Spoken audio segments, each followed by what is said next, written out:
right, David, with EV World News. We talk about electric vehicles, clean energy, and the stock markets. And I'm here today on a Friday with our resident engineer, Mike Herzog. How's it going, Mike? Doing great, David. As we were just talking, slow Fridays are now busy Fridays. So happy Yeah, happy to be here with you and take a minute to talk about EVs. no.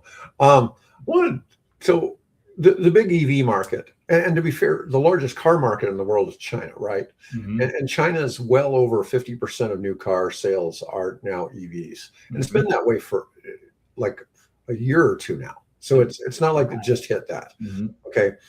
Well, China may have quietly prevented a much bigger global oil crisis. So one of the things that I've heard people say that maybe this was Trump's strategy to hurt China because they were the one country that probably takes the most Persian Gulf oil. The United States is basically energy independent. We have our own oil, right? And so even though all that going on over there affects oil prices here because it makes our oil a bigger commodity, that was part of it. But oil prices stayed near $100 a barrel because China unexpectedly cut oil imports by 5 million barrels a day. That's a staggering number.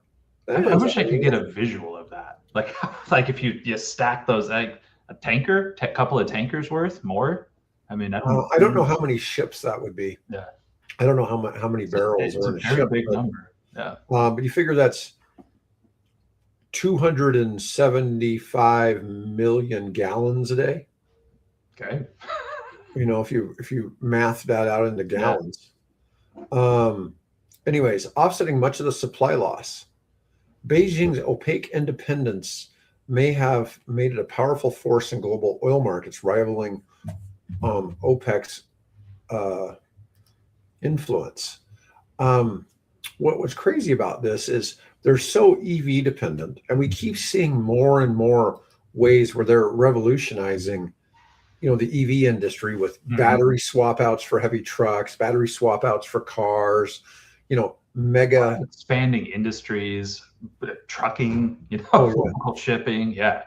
Megawatt chargers being common, just lots of things they're doing, but they're also the world leader in solar. And they've been exporting solar since the Persian Gulf thing, or not, since Persian Gulf thing started happening, that they've more than doubled their exports of solar panels. Just because so many countries are now deciding. Well, that region got hit the hardest by the shortage of oil. Southeast Asia, that's where they get it. So all of those countries around there have been feeling the pinch for sure. So I'm sure all of them are looking at it right now like, like this is a major issue that could happen again. What the heck are we going to do about it to prevent it and soften the blow a little? I've been reading, I told you I've been reviewing some nuclear energy documents, and there's a lot of story about France and how in the early 1970s, when France was, when there were all these like oil crises and things like this, and France determined that they don't have any energy, so they leaned hard into nuclear, right? And so while the United States progressively stopped doing less and less to the point of doing zero in growing a nuclear space, France has been kind of the, one of the world leaders in that space. Now they get most of their energy, from nuclear, but it was because of a situation similar to this happening 50 years ago. Hedging against it. France has been a leader forever. They were one of the first countries when renewables in Europe really took off. Basically said, like, we can't turn down our nuclear plants. Like, these do not cycle on and off like other units. Like, what are we going to do? How does all of this work together? Because it's so kind of set it and forget it with nuclear. You want those things to run at full capacity, and there's no cycling them on and off like you do with other units. So they've been around for a long time and done a lot in that space. But that's crazy with China. I mean, we talk about it a lot, but that's the difference between kind of the engineering mindset and the lawyer mindset of, we need to cut oil. Okay, let's go cut it. From an energy independent standpoint. So NEO has this vehicle called the ES8, and they've hit 10,000 deliveries. Let me see, what is it? They've delivered 130,000 of these, and it's a nice looking. Let me get the synopsis up on the screen. It's a really nice looking SUV. At first, I was thinking this was going to be one of those several $100,000 SUVs. Mm-hmm. It does have that look, right? Looks nice. Yeah. Yeah. When you see that kind of front, it really makes you think Bentley or something like that, or a Rolls-Royce Cullinan. They all have that front. Of course, we know that the Chinese companies like to. I love European design. Yeah, they love copying those looks. Mm-hmm. It's just like the one brand that other cars look like Porsches. Yeah. I mean, they're beautiful. They're beautiful. Yeah, they're beautiful. Cars, they're blatant Porsche knockoffs. Oh, that's what it is. Like, how'd you come up with that? Yeah, at 60% off, right? But they've delivered 130,000, hitting the milestone after a rapid 10,000 unit month, driven by the launch of the new 5-seat variant, which is priced lower. Okay, so it normally has 3 rows, broadens the model's appeal. But that's a, let me see what we get. Sharp looking car, I like it. On the Yahoo image. Not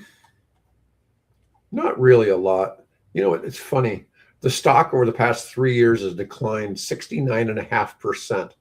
90% decline reflects. They're on the Nasdaq. Oh no, they're on the New York Stock Exchange. NEO is. I've always thought that they were kind of a lame stock, though, because, and it's kind of for a funny reason.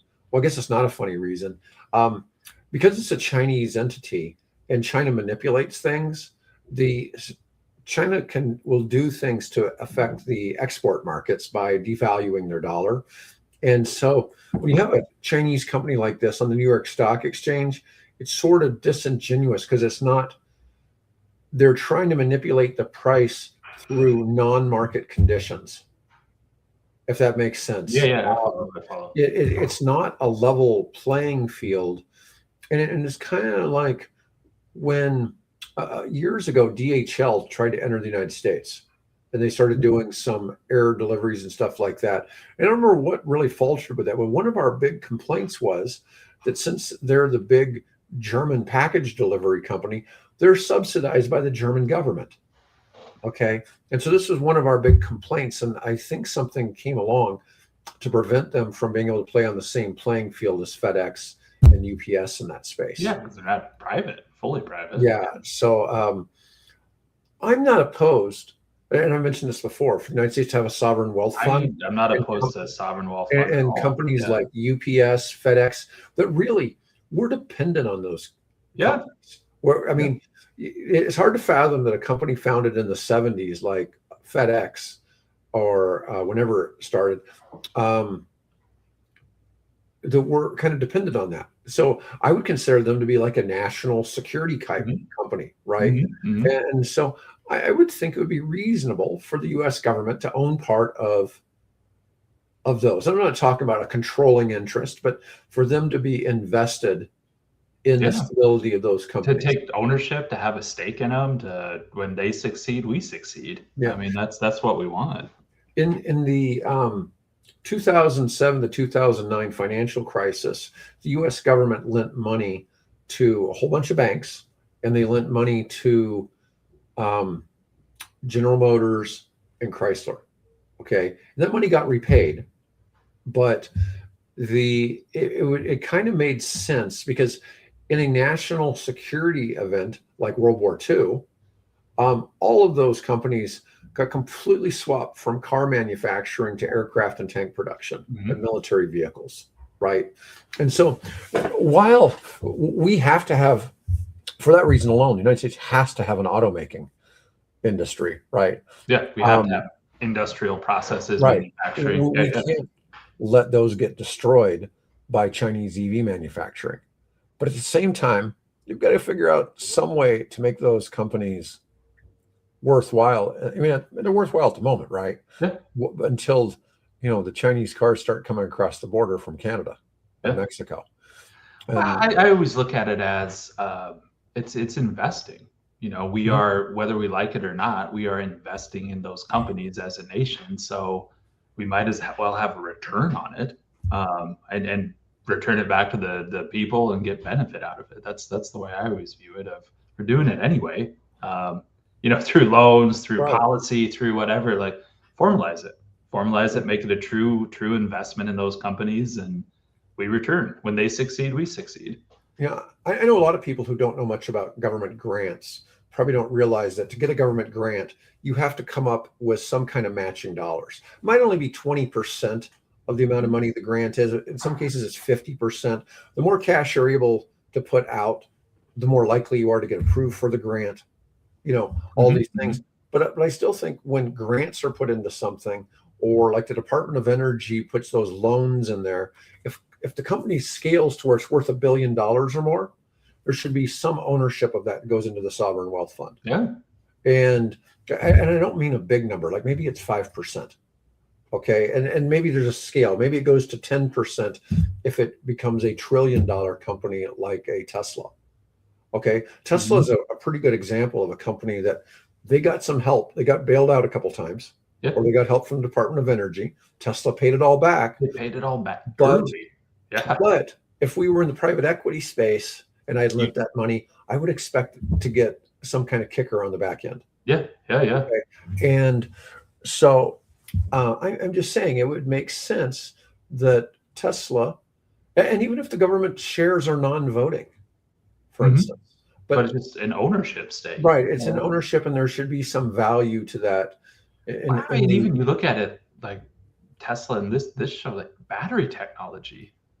That's United States investment. That's United States investing in R&D to get those cost competitive in what they were looking at. And God, I think if we would have maintained a share or stake in that, of all the improved lithium ion to get it where it is today, everybody's using USA research. That was right. Yeah. Well, we're doing it. Let's get a return on investment. The Chinese are making bank on EVs using US technology. Yeah. Same thing in the nuclear space. I mean, now I will say this, China's investing heavily in fusion. So they are outspending the United States more than 3-1 in the fusion space, trying to get fusion to work. They're no farther along than the US is, but they're about the same at the same level. No, they're slingshotting. They're slingshotting past us in a lot of spaces, but it's all based on US research. All based on U.S. patents and things we put out there. Yeah, well, you know how fond I am of high temperature gas reactors in the nuclear space, right?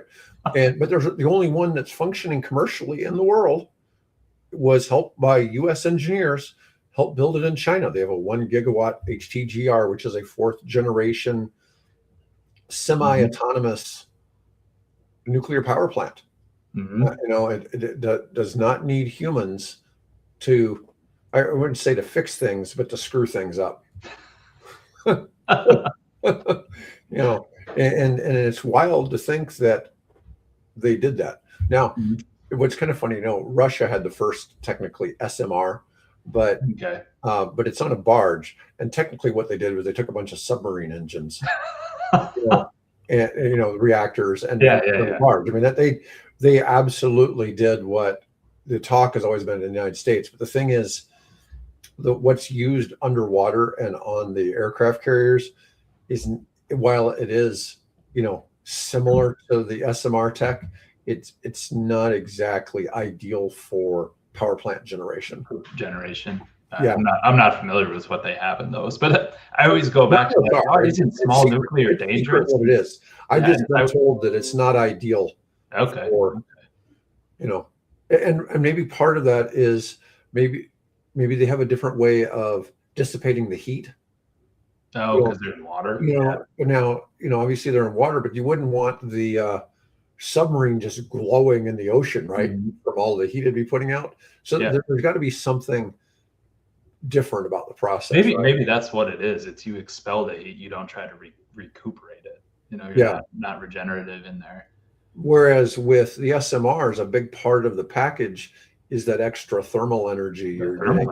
And how do you package that thermal energy? That's half of it, of how do you utilize that? What can you do with it and use it? But That's why I always tell people are, oh, small nuclear. Like, how is that feasible? How could you ever do it? Have you ever seen the U.S. Navy?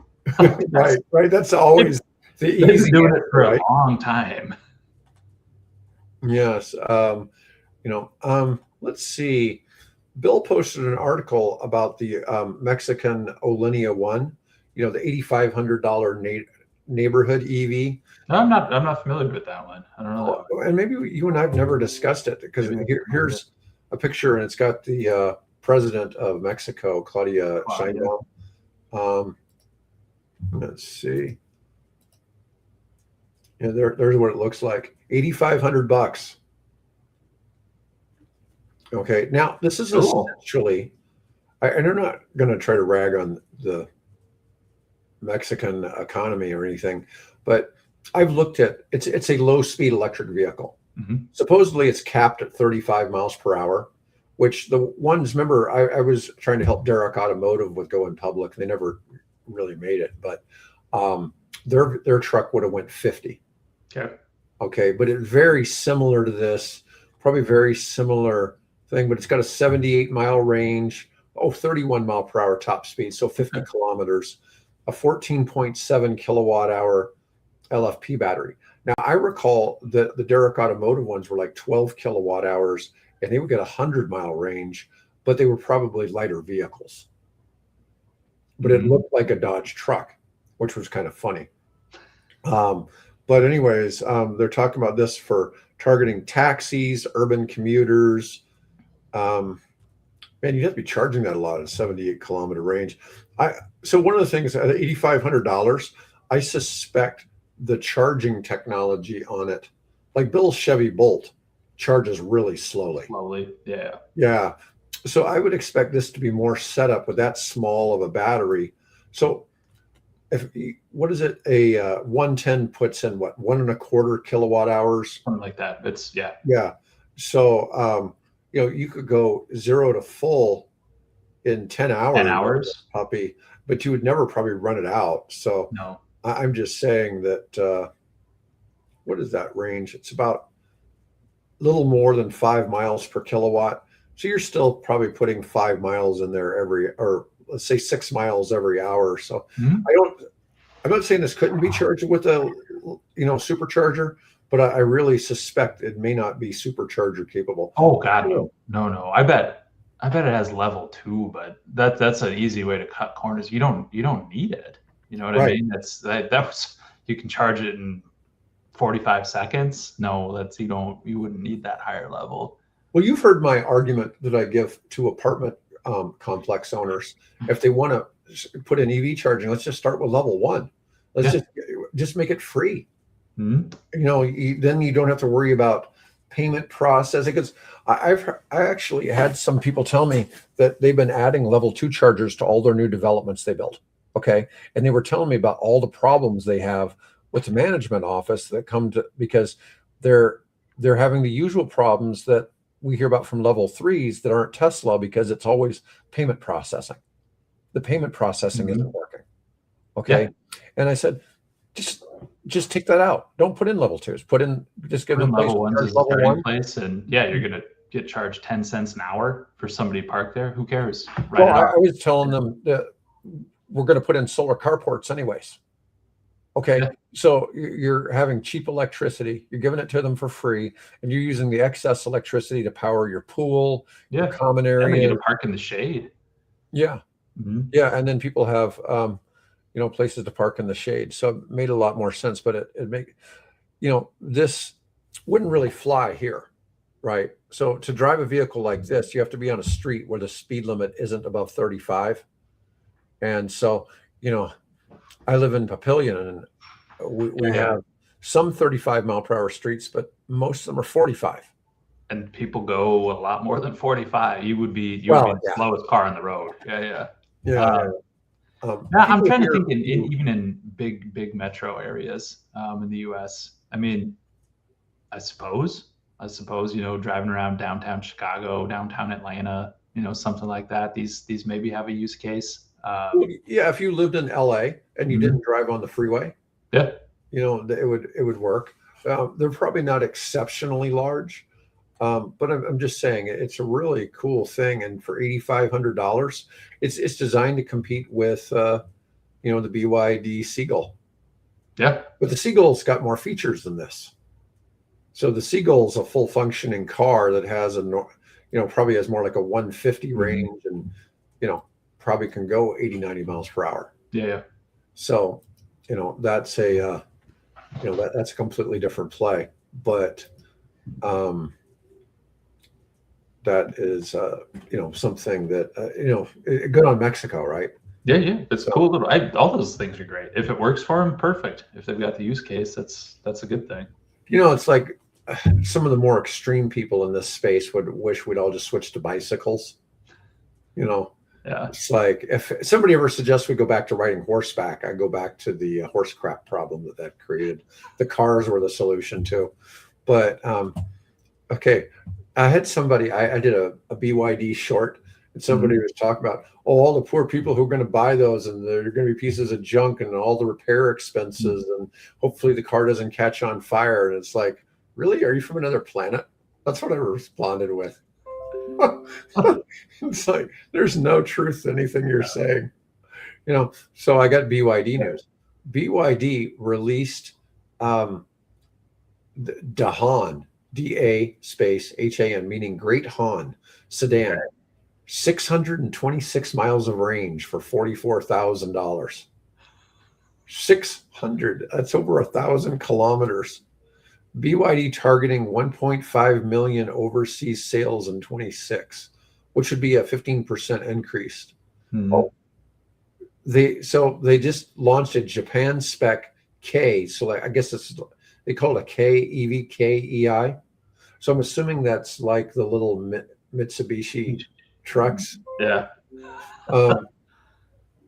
Chinese EV innovation outpacing Western brands. Chinese buyers increasingly prefer domestic brands over legacy Western names. Well, they're packing them with features that are embarrassingly inexpensive compared to Western brands. When you could buy a supercar with like 1,000 horsepower for $60,000, I mean, some of it's just crazy. Yeah. They're cool. I like them. The Chinese made vehicles for what they are, and it's vehicle evolution for what we want to do. I don't know. I think there's still maybe broader consumer. I think there's still a sweet spot for legacy US brands. I think that's still, and that's just me talking. I don't have any evidence to back it up, but still feels like a lot of what we see. There's some prominence. There's a little bit of status too. This is a US luxury brand out there, and that's worth something. Have you seen anything in your professional life lately regarding the NEVI program? I see a couple months ago, I saw they reopened, a couple of the states reopened proposals, and they were looking for RFPs for spots, but I haven't seen anything since then. So 1.4 billion in state obligated EV charger funds thrown into uncertainty with federal reimbursement questions. Although, despite that, DC fast charging networks are approaching 75,000 ports milestone in US, despite policy headwinds. Now, 75,000 isn't a lot for country ours. That's level 3 chargers. Yeah. But there's lots of level 2 chargers out there that are available too, far more than that. But it's interesting because I remember my friend telling me in just the Guangzhou area, there's 1 million EV. 1 million. Yeah. And we're talking 75,000 in the United States. Our infrastructure is so far behind in this space. It just kind of wild to think about that we could be that far behind. Yeah. It's those numbers are insane. But no, I saw them come out. Like, people were still putting in, here's our round 2 of priority sites in a handful of different states, 5 or 6 different states. They were looking at it. But so I think it's still moving along a little bit, but I don't know. I was talking with Bill on Tuesday on our show that California has come out with a first time EV buyer point of purchase rebate for about $3,500 for on a new one, or $1,750 on a used EV. And it's like, that's, pretty good on California. Yeah. So for somebody making the switch, and I thought, that's a pretty good. It had to be an EV under $50,000. So I don't know if they were trying to prevent people from buying Model Ys or whatever, but it was kind of interesting to see that figure. The Model Y reached status #1 best-selling car in the world again. It took it back over. Yeah, so I guess all the people who had decided not to buy due to Elon's politics have gotten over it.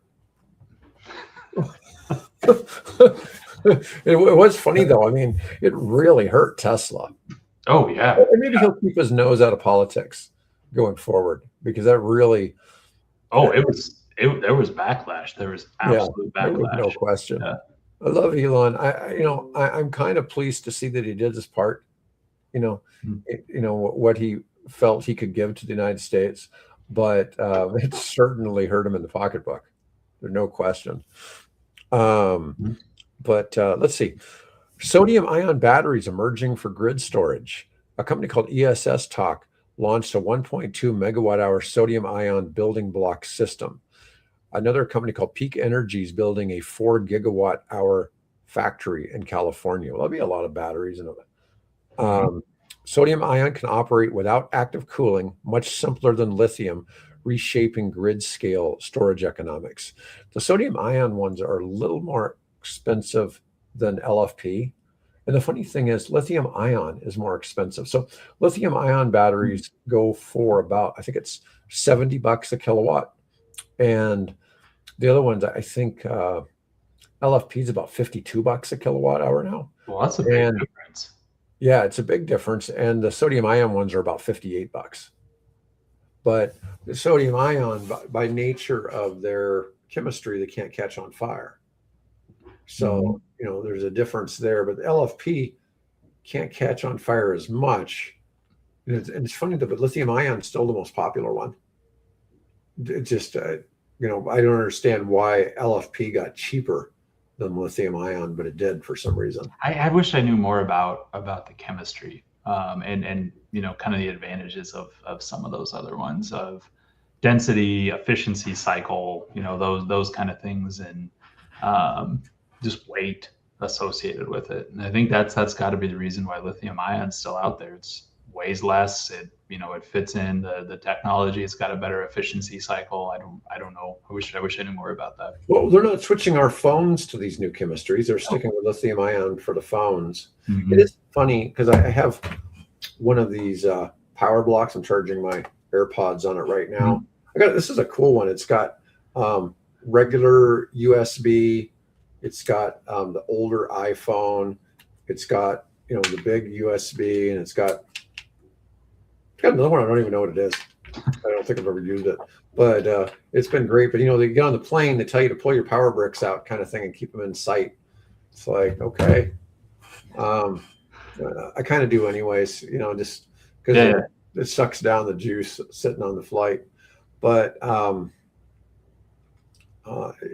they're not changing our phone batteries. It's really funny when people talk about EVs catching on fire. It's like, well, if you stick your phone in your pocket, don't you think you should be scared about that?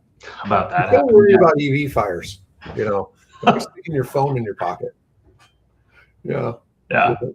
Don't be a hypocrite. Keep it in your line of sight. So all the time. I did have one phone that the battery started to go bad on years ago, and boy, it blew the case out. It started to expand. Yeah, it didn't blow up on me, but it was starting to grow and damage the phone case. And it was a real old iPhone. That's kind of funny. Yeah. I haven't had that, but I have had them get pretty hot. Yeah, it was. I took it in. It's like, we need you shouldn't carry that around with you anymore, because that's not in good shape. One of the things about playing tennis is occasionally I'll get done playing tennis and the phone will say right on it's too hot to operate or something like that. Because it's been sitting out in your bag and right next to the court and all that. Yeah, it's in the bag, but I'll hard tennis court in the sunlight in the summertime, it adds about 20 degrees to the ambient temperature. Yeah, You're in direct sunlight, plus the court reflects the heat. Mm-hmm. Yeah, I tell people, it's like, yeah, when they tell you it's 98 degrees outside, that's in the shade. That is not factoring in the sun or the reflective power of concrete. Yeah. Which is also one of the reasons why cities tend to be hot, is because all the concrete is like heating up the atmosphere. Yep. Then it stays hot and stays hot overnight. Yeah. All right, I got a couple more articles to cover. Stock market rallies despite the federal rate hold. So they didn't change the interest rates any this week, but on top of that, markets bounced back Thursday after the Fed held rates steady. The Dow was up 1.2%, S&P up 1.7%, Nasdaq up 2.8%. IT stocks jumped nearly 5%, biggest one-day gain since June, led by chip stocks and Microsoft earnings. Let's see what we got on the ticker here today. AMD, Microsoft, they're all, Microsoft's up 15%. Damn. What they announced? Big jump. Oh, well, I don't know. That's a lot. Yeah. Most of them are green, just not much change other than Nano went down 3.9%, but that's not unusual in the nuclear space. Oklo's down to $38. Wow. To think that I bought it at $115 last year. And sold it at $175. SpaceX down to 109. See, they went public at 135 and they shot up over 200. Now people are complaining. Look, Tesla down to $300. I mean, they reached like 490 in the past year. Rivian's down a little bit. Lucid. It's interesting to look at what the ticker is doing. Ford not doing much. What NVIDIA have anything special? No, just pretty flat. It's interesting with Microsoft, big winner there. Oklo is just going into the toilet. Probably, I keep thinking, when's the good time to buy Oklo again? And it just keeps getting worse and worse. Keeps going down. Yeah, I haven't gotten back in it. All right, what I have is, I want to talk about Tesla services. So Tesla, a category of services and other, becomes a big real profit engine. Tesla's service segment has doubled revenue, topping $10 billion annually with positive gross margins. This includes supercharging, insurance, used car sales, and service. Now stabilizes earnings when vehicle margins are pressured. With 5+ million Tesla fleet globally, this recurring revenue model could be more valuable long-term than vehicle sales. But Musk is always saying he's an automation and robotics company, and just that the cars are the delivery system. And it's an interesting way he looks at, and promotes some of these things. Where I don't even know. I mean, does Tesla have service centers in some of the bigger populations, bigger metro areas? Oh, we've got one over in Council Bluffs. There's one right over there. Yeah. Because it's, do you think you have to go to a Tesla service center, or can a regular old mechanic get certified in Tesla repairs? I'm sure a regular mechanic could get certified, but they generally, if you have an issue, they just send a van over from Council Bluffs to do work on your vehicle. Cool. Depending on what it is. Okay. So yeah. If you have the maintenance market cornered and you're the only ones doing it, that's pretty good recurring revenue. Yeah, but there's, the funny thing is there's not a lot of maintenance being done on them. That's true. It's mostly like wiper blades and, stuff you'd normally do on a car. Well, that's like my vehicle, and just take it in once a year just so somebody can put eyes on it and do that. And otherwise, all right, we'll do a firmware update and go on your way. All right. Anyways, that's all I got today. Mike, thanks for joining me today. Folks, thanks for sitting and listening to us ramble on. And I'll be back with Bill on Tuesday. And otherwise, folks, have a great weekend, and thanks for watching.